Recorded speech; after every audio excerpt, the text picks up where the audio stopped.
You are listening to the World Extreme Medicine. The World Extreme Medicine Podcast.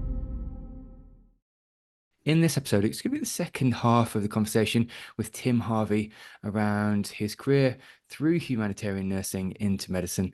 And in this part of the conversation, we're going to pick up his clinical education roles through multiple institutions and indeed how he developed clinical education and just his reflections as he went through on his journey to medicine.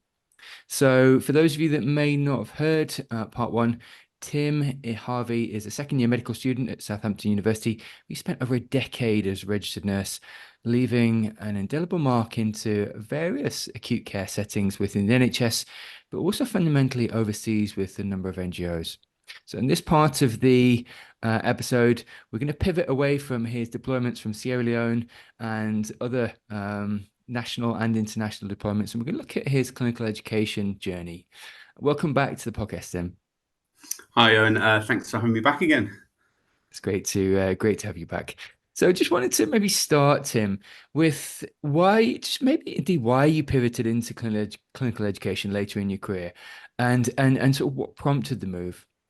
Yeah, I think looking back, I think I did it for many reasons. I think probably one of the big ones was I was newly engaged at the time, and I think I was just a bit done doing shifts. I actually wanted to see my soon-to-be wife, not be at work all the time, not be tired all the time when I wasn't at work.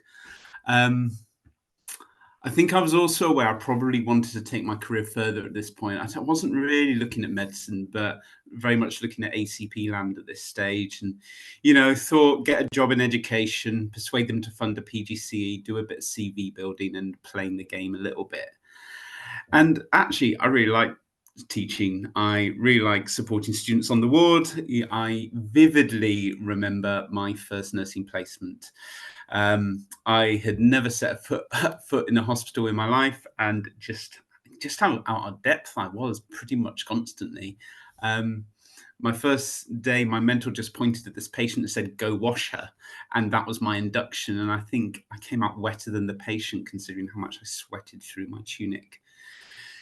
And so probably a little bit unsurprising, I find it quite frustrating how poor so many nurses are out there at supporting nursing students. And I don't think it's due to lack of care for the majority of them. I think it's because many of us don't actually know how to do it well, and how to do it well whilst managing, this big caseload at the same time. And so I thought, maybe I could do potentially something more to support this. I mean, we often talk about change culture, and, I think we all realize how hard it is to actually do that. But I think that was something very much on my heart. And I think it's interesting now being in the position I am. And I think it's really interesting seeing the massive differences between nursing and medicine, seeing how they develop their students, really, because I think nursing really needs to learn from medicine in terms of how the theoretical side is taught. So, the anatomy, the physiology, the pathology. I ended up leaving my nursing degree with probably a universally really poor understanding of pretty much every significant disease out there.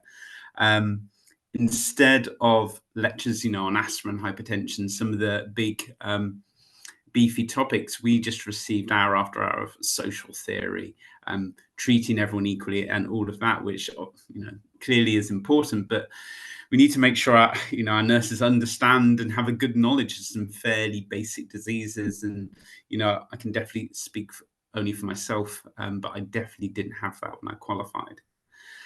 Whereas when you look at medicine and the way that tries to develop its students, I find that, I think, equally as interesting and equally as strange, if I'm being brutally honest.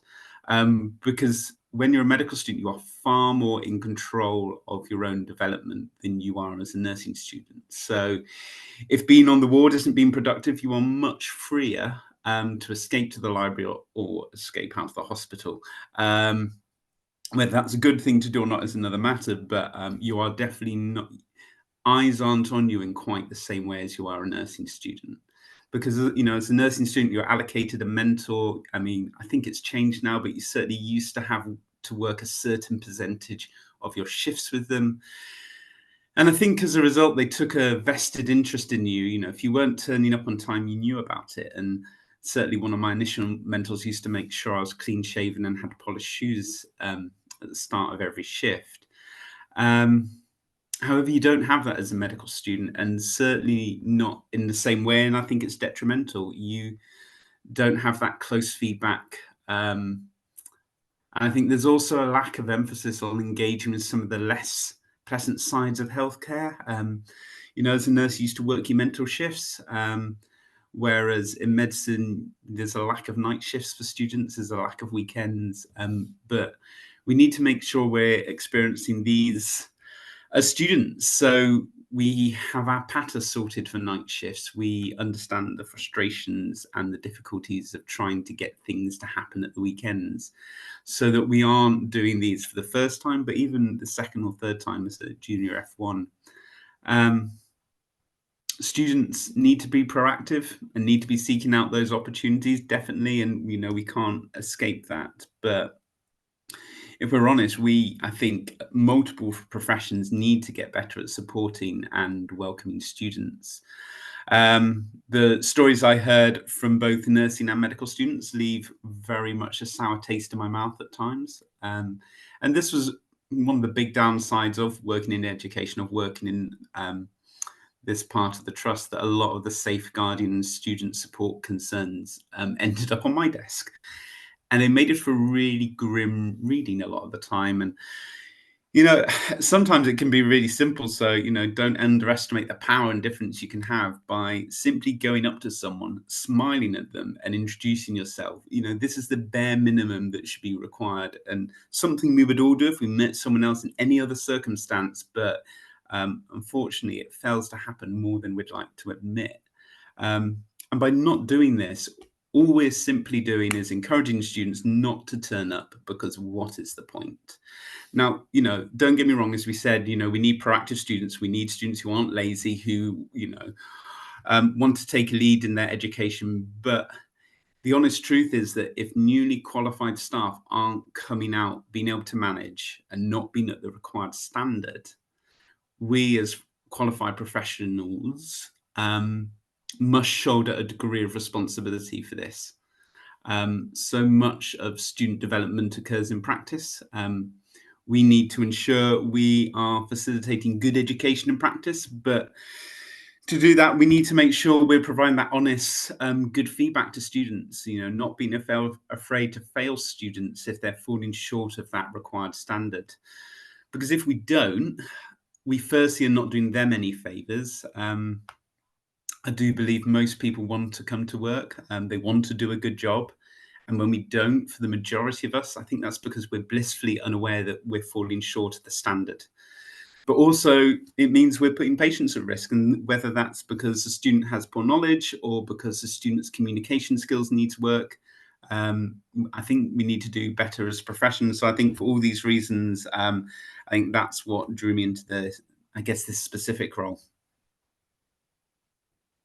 And that makes sense, actually, from a number of reasons, Tim. I think that, as you mentioned, there are a lot less sort of strict parameters around medicine, or indeed around students within the medical field, and actually sometimes that discipline gives you those guardrails to then fall back on when people aren't watching you, and then, you know, you can then lean back on some of those disciplined approaches. You mentioned earlier a really fascinating thing around time management and turning up early, and certainly in advanced critical care practice, but just as a paramedic, relieving the early crew from a night shift, coming in early, just, you know, that 5, 10, 15, 20 minutes early to let the night shift go home is, you know, those are the things that you are immeasurable, and actually you can learn that. It's not written down anywhere,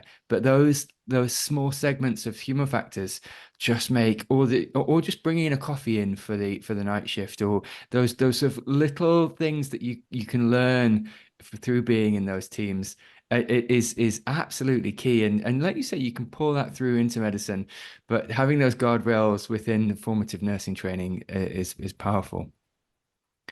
Just looking at and just pivoting slightly, Tim, and looking at your teaching philosophy as you came into clinical education, could you maybe just unpack your approach really to working with junior staff and students in various settings? How would you approach and or unpack clinical education just to make it accessible, understandable, but also applicable to the workplace? Yeah, it's so important, isn't it? I think, and it's difficult. And I know, I know already I've talked a little bit about this, but I'm not saying that this is easy because it's not. We've all been on, well, I think a lot of us have been on a number of, mentorship courses and things like that. But if I'm honest, most of them I've found pretty much a waste of time. Because actually they can give you the theory, they can give you a nice model, but in terms of practically teaching you how to manage students whilst being busy, whilst, maybe being newly qualified, it's really difficult. I think how I do it, I think it depends. It depends on where I am. It depends on who the student is. I think the model of the student following you around like some sort of weird puppy dog is outdated and doesn't work. But we all have been that puppy dog, and don't get me wrong. I think the development of online education is fantastic, and really helps, particularly when you're busy. It's certainly, I mean, when I started in nursing 15 years ago, it was just starting to come out, but it certainly wasn't at the level it is now. I think some practitioners seem to think students are just going to glean knowledge through osmosis whilst following them around. I don't think it's a particularly massive surprise to anyone that this doesn't work particularly well. On the flip side, I remember as a first-year nursing student having done, I think, 2 weeks at university, going out on the wards and being absolutely grilled on ward rounds. And it took more than a while for the consultant, I think, to realise just how clueless I was. Teaching by fear doesn't work. All it means is juniors become scared to ask questions to their consultants, and patients suffer. And so that's not good either. I think, again, in terms of how I do it, it's a balance of, I want to be approachable, I want to be friendly, I want to be welcoming, at least I try, but equally, I'm not there to be friends with the student. I'm there to produce a good nurse. And I think there's a distinction and a line between the two things. And I think as a result, certainly when I found trying to approach it like this, student attitude is everything and can really make or break placement for a student. The good students to mentor for me are not necessarily those with, perfect clinical skills or perfect communication skills. But it's all about attitude. If they're aware they're not perfect, if they're keen to learn, if they're keen to take feedback on board, it can be a good process, even if a little gnarly at times. I remember, I think probably one of my best feel-good moments in education, I had one student whose first essay probably marked in the high teens. And I think this was a generous mark, if I'm honest. But you looked at the work they had done, and I've never seen so much work for an essay, but the output was so unbelievably, incredibly poor.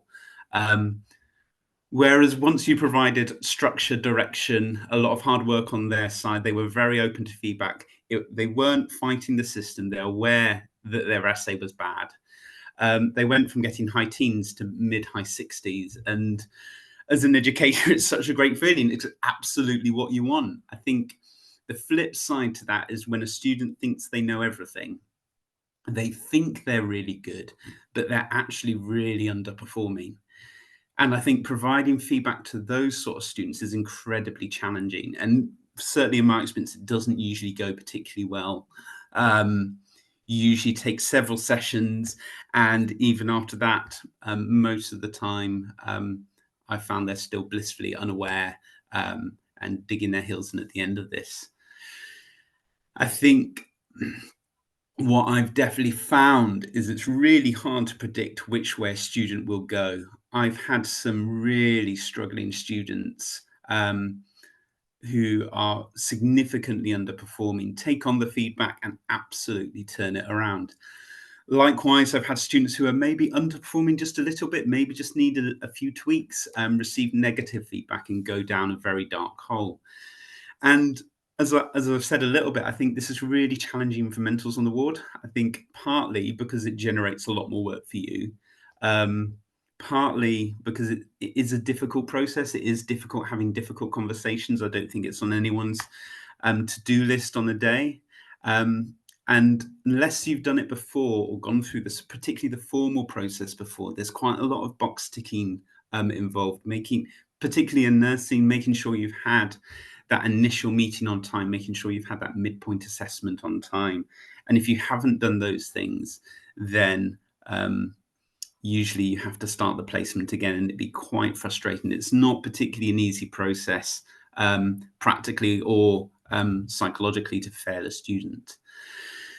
I think when I work with students on the ward or in ED, I think some basic simple stuff that we probably all know is assess where they are in terms of competence. What are their expectations? Because the goal is to push them enough that they grow and that they're a little bit uncomfortable at times, but not too much that they're drowning. You've got to get a little balance somewhere. And it's setting clear boundaries, clear goals for them. What are your expectations for them? And this means professionally in terms of their behavior. And this means clinically. And, if they fall short of them, addressing it absolutely. And so we need to be specific for students. And sometimes, as I said already, it is the basics. It's iron your clothes, have a shower, turn up on time. And unfortunately, that also means leading by example. You need to demonstrate your commitment to clinical practice, your reliability, your consistency, regardless of whether that's easy or whether you want to or not. I try and avoid that didactic teaching style. I know coaching is a bit of a buzzword around medical education a little bit. But I suppose trying to provide students with the practical skills and the confidence to manage patients moving forward. So, I guess, for example, if they have questions, I'm not saying I'd never answer them, but I'd highlight a resource, send them off to it, and then have them come back and teach me. And this works great if you're busy, and you can work it in a few different ways. So identify 3 patients, send the student off. I want you to take 3 histories. I want you to do 3 exams, come back, present what you found. Okay, what did you miss? What did you not understand? Right, you have 30 minutes, go learn about that stuff. Right, come back to me, teach me. Okay, let's go again. And it's really achievable. It's really achievable when you're busy. The students get direction, they get learning. They have to be proactive, and you also get peace and quiet to crack on with your work. I think ultimately, particularly for nursing students, my aim is to have basically all students manage their own patients from an early stage, and then increase both in complexity and also number of patients depending on their year and their current level. So as a first year, they might have a couple of patients and they will do everything for them, from washing them to drugs rounds, understanding their clinical conditions and management inside out. And then ideally by the final year, they're running the ward. Students do not need to do a drugs round or a ward round for the whole ward. But let's start with a bay and work upwards. And personally, I think we should do this medical students as well. And again, from an early stage. I think one of the big things we need to get students comfortable with is working alongside other specialities and communicating with them. And definitely one of the big things I've become more comfortable later in my career is not knowing things and being very comfortable to ask. And whether that's, doctors, physios, OTs, nurses, whoever is around me. And we need to ensure our students develop these skills too. And so if conversations need to happen, they absolutely need to be leading those. However, there are some who don't get it, who don't improve, who blame you. And so I've ended up in tribunals as students sometimes lash out, and we need to also be prepared for this. And I think just basically keep every email you've ever sent and received to a student is my best advice for that. No, indeed, indeed. Just looking at, and like you said, there's plenty of nuances within the clinical practice space and increasing complexity, but fundamental ownership, as you said before, is absolute key of patients' care.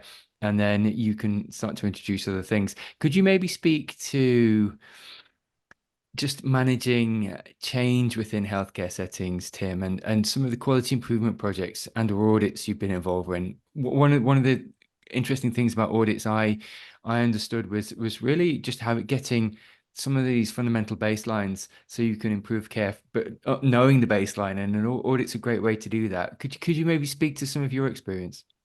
Yeah, I mean, Owen, who doesn't live for an audit? Let's be honest. So when I worked in education, although part of my role was teaching and supporting students, I think the main bulk of it was to basically help bring in the trainee nursing associate role, the registered nursing associate role to the trust. And for those who, I guess, haven't really come across them, nursing associates, NAs, they're a little bit similar to physician associates in many ways.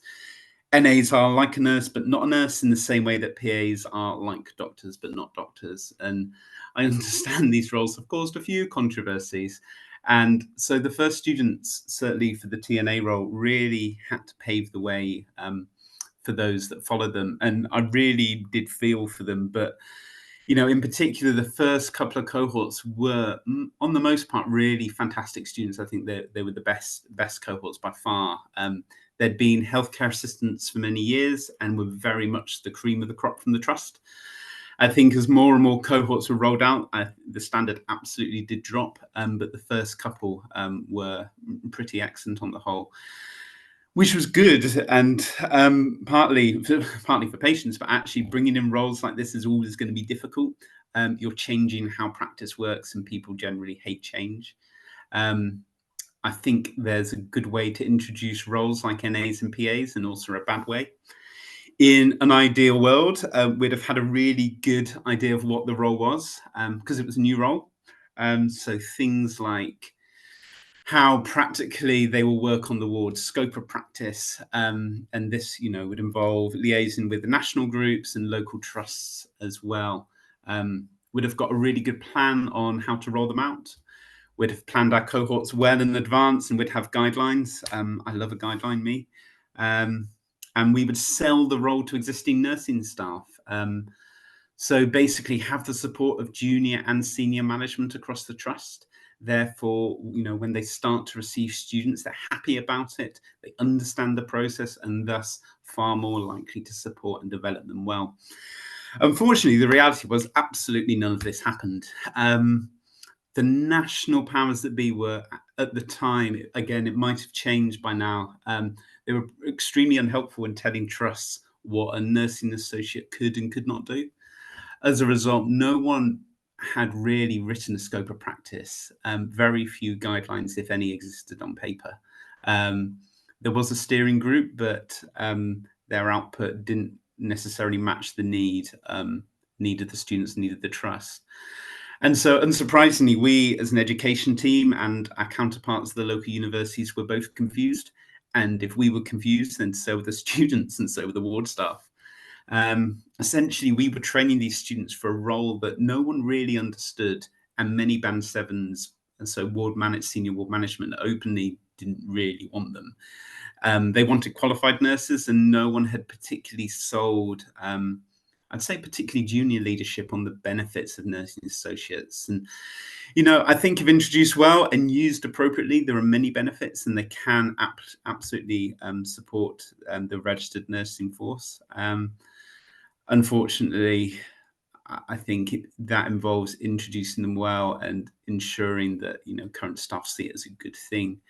And so it wasn't particularly unsurprising or a massive surprise to any of us as students, and some really challenging times on the ward. And I think in a similar vein to PAs at the moment, because I think various financial incentives accompanied this role. And it therefore was pushed quite heavily by the trust. And so rather than having periods of consolidation to try and resolve some of these issues, trying to resolve some of these teething issues, we found ourselves having to manage new cohorts, sometimes with very, very little notice, sometimes a matter of weeks. And I think I found it really hard selling the party line that I didn't really believe in. I ended up getting, all the complaints from the students whilst doing my best to fight their corner behind the scenes and not really getting very far. I suspect if they'd known some of the conversations I was having, they might have given me a slightly easier time. But I think I ended up annoying the students, and I think at times probably I was quite irritating for my bosses as well.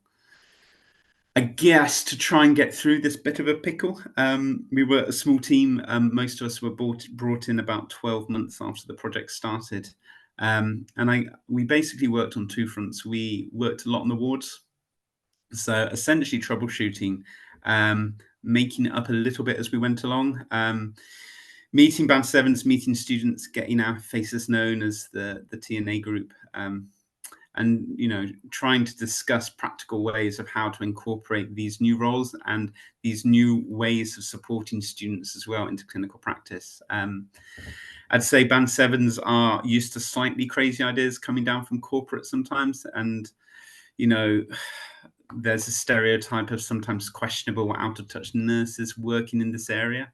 Now, whether or not this is true or not is another matter, but I think we had to work quite hard to try and dispel or hopefully dispel this stereotype. And secondly, it was work behind the scenes. As you mentioned, it was the audits on documentation, on working with universities, some of whom had never really run apprenticeships, certainly in this way before. And meeting counterparts from other trusts was a lifesaver. I think sometimes when you're trying to bring in projects like this, you can feel quite by yourself, but actually when you talk to other people, you realize that pretty much everyone else is encountering the same issues.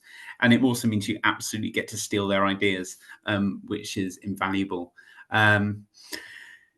I think in terms of the audits we did, I think most of them didn't really highlight anything that isn't quite widely known already, that, student documentation doesn't get filled in on time, blah, blah, blah. And I think most of us don't necessarily always see it as an important thing, if I'm honest. However, I think when you start to manage failing students, you definitely see the reason why we want to be so strict on it, because otherwise you can fail a student and it will just get thrown out because they haven't had the appropriate meetings, and arguably so, rightly so, because if we haven't had good feedback, appropriate feedback at the right times, then I don't think anyone can truly expect us to then change. We need to know what we don't know. If I'm honest, I don't think we ever succeeded, not really when I was there. I think we left it in a better place than when I started. I left, there were guidelines, there was a scope of practice, and all of these things. But as I said, new roles are difficult. They're difficult to bring in. I think TNAs are probably regarded in the same way that some look at PAs, physician associates. But I'm not sure what the alternative is. We don't have registered nurses. There aren't vast numbers of people wanting to train. So either we cope with less staff or we look at different ways to supplement our existing workforce. And so I don't think there's a particularly easy answer to whether it's a good idea or not. So looking at you really kind of marinate through these roles, and indeed through nursing and through clinical education, Tim. It's just a few more questions, really. One would be, what really prompted the move into medicine? Because it does seem that you did a proliferation of roles within the humanitarian sector and within the formative NHS. Was it just that you wanted a different scope of practice, or you wanted to just more of a continual learning aspect? What sort of prompted the pivot into medicine? Yeah. I think, as I said a little bit last time, I think I was just a bit bored, I think is the honest answer. I looked at a few different options. None of them really floated my boat, whether that was, long-term career in teaching or management. I think ultimately I love patient management. I love patient care. and wanting, I suppose, to take a bigger responsibility in managing that. And I think one of the big perks of working in the humanitarian sector is that as a nurse, you get unleashed a little bit. You get to use your clinical judgment in a way that you don't necessarily get to in the UK. You get to make decisions, and sometimes that's a good thing, and sometimes that's quite a stressful thing that you don't get to in the UK. And I think experiencing stuff like that, I was like, oh, actually, this is something that I want to do. And I think, you know, the ACP is a great role. Again, as I said last time, I think a lot of the specialities that I was interested in, so, you know, things like obs and gynae, things like anesthetics, that aren't really ACPs doing the sort of stuff that I wanted to do in those sectors. And so eventually I think I was like, you know what, let's just take the plunge, let's just do the whole thing. Because I think there's a freedom with being a doctor you don't have as a nurse or an ACP. I think whether that's different job opportunities in the UK, or whether that's then going back overseas and working in countries, because, you know, go to parts of Africa and you say you're an ACP, they won't have a clue your skill set or anything like that, and potentially won't be able to use you to the foremost of your ability. Whereas, you know, you go overseas and say you're a doctor, it's more of a clear defined role, and people understand what you do a lot more easily. So as we come into land, actually, Tim, just a couple more. Well, one fundamental question, really, which was certainly in part one of our conversation. We catalogued some of your humanitarian missions and deployments, and one of the things that came through really was how intense they were. The intensity, the shifting workloads, and also just the variety of demands on your time. And again, throughout your clinical practice and clinical education, it's the demands on your time, it's shifting workloads, it's repeating shift patterns. Could I just ask how you strike a balance between work and leisure, and indeed just get that middle ground between being able to switch off? I'm not sure I've always seen much of a work-life balance, if I'm honest. It's probably something I need to work on. You know, I finished exams last week. I'm preparing for this. I've desperately been trying to submit a research proposal. I'm off on holiday on Thursday, and then I'm also deploying overseas this summer. So I usually keep it fair. My life is usually fairly hectic. We've just finished renovating our house after 2 years of slight discomfort. Timing it for when I started medicine was a delight, I have to say. A good friend of mine, Meg, always said she judged how well I was doing depending on how much paint was covering me when I came in for lectures, because I think halfway through the year, I had just given up any pretense and was just walking in my paint-covered clothes after often being up a ladder at 7 a.m. drilling in drain pipes and things like that. I think travel, unsurprisingly, is up there, but like fun travel. It's both high up on me and my wife's list of things to do. I think in some ways very much the same as everyone else. It's friends, it's family, walking the dog, getting up mountains. We go to our local church, and, you know, this is something we're both quite involved in. I think, unfortunately, at the moment, being a student, you lack the time and the money to do the things you might like to. So, you know, nice dinners, trips away definitely become more difficult. But yeah, definitely looking forward to being earning a wage in a couple of years again. So just finally, Tim, as we come into land, I understand you are going on an overseas deployment this summer. Could you maybe speak to some of the preparation and or planning that you're instigating for that? Because, yeah, irrespective of some of the extreme deployments you've had in the past, this also poses to be quite an extreme deployment. Could you maybe speak to some of the planning and preparation? Yeah, you know what? It's funny. You read books, so, you know, like War Doctor, Winged Scalpel. You know, both excellent books, two of my favourites. And it gives the impression of aid workers that, you know, you get a phone call, and so, you know, immediately rushing off to a part of the world. And maybe that happens for some, maybe it happened a little bit more in the 90s. But for me, it's usually get an email and then spend a number of hours doing admin and updating my e-learning. So it's not always quite the dramatic exit that you wish that it was. It can be a little poignant to life insurance wills. Depending on where I go, I might write some letters just in case the worst happens. I think you have to be a little naive if you don't recognize the risks sometimes, and therefore you just want it to be marginally smoother for the people you love the most if the worst happens. I think the scariest part is having a partner and a wife and leaving them. I think I met her in between Afghanistan and Bangladesh, and so this is probably one of the more nerve-wracking times for her. And sometimes I'm a little unsure why she married me. In fact, I think probably for most of my 20s I was convinced I would be perpetually single, as finding someone either who would cope with you doing it or wanted to come with you are rare.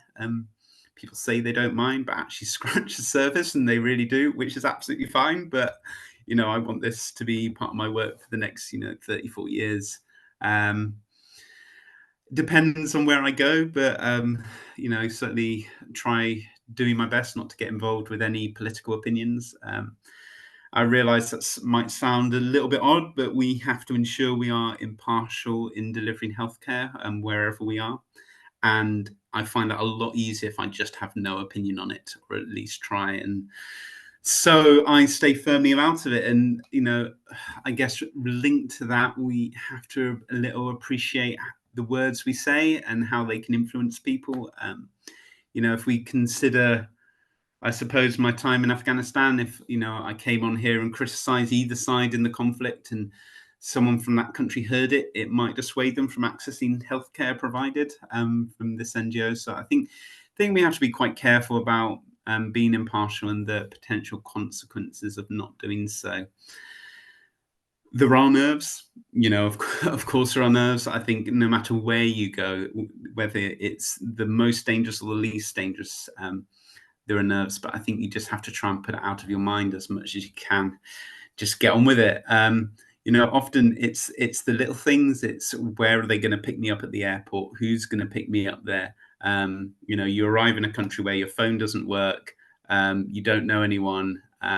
It's potentially a dangerous country, and you're like, I just need to know exactly where my point of contact is. Actually, the biggest stuff, surprisingly, is more water off the duck's back for me. I'm like, I can ignore all that, but yeah, the little things. Because once they get into the hospital, whether it's a tented hospital, whether it's a building, I just find the walls become oddly comforting. I usually manage to persuade myself that nothing can possibly get past these really fabric thin walls.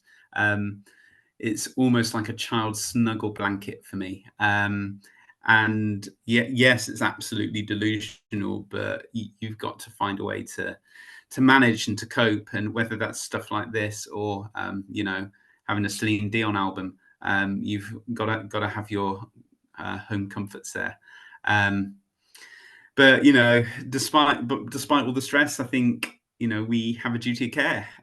We have a duty of care to our patients in the UK and to those overseas. We, despite going through difficult times at the moment, we are a wealthier country, and I would say we have an obligation to look after people who don't have those luxuries. And we have a choice, and we can either sit by and watch a country die on TV, or we can do something about it. And we have to decide what kind of people, what kind of country we want to be. That's a great place to finish, actually, Tim, and to just wrap up. It just leaves me to say thank you for both of these interviews. It's fascinating just getting your reflections over a number of different domains, specialisms, and indeed just your journey and different deployments, and just your perspectives on each deployment has been absolutely fascinating. So thank you. Tim, just as we do finish, I think what we'll do is in the show notes, we'll put your email in the show notes, just so anyone wants to reach out to you, they can reach out to you either for indeed guidance or perspectives, or just an impartial view on how to deploy or anything we've discussed really. So we'll put that in the show notes so people can reach out. But thank you, Tim, for the past couple of interviews. Not a problem, Owen. Thanks so much. Thanks for listening to the episode. Please feel free to rate, review, and subscribe on whichever platform you're listening to. Please also head over to the World Extreme Medicine website, where you can find more engaging content on extreme medicine webinars and indeed the collection of courses from our global network, including humanitarian, disaster relief, expedition, space, military, tactical, and performance medicine. Thanks again.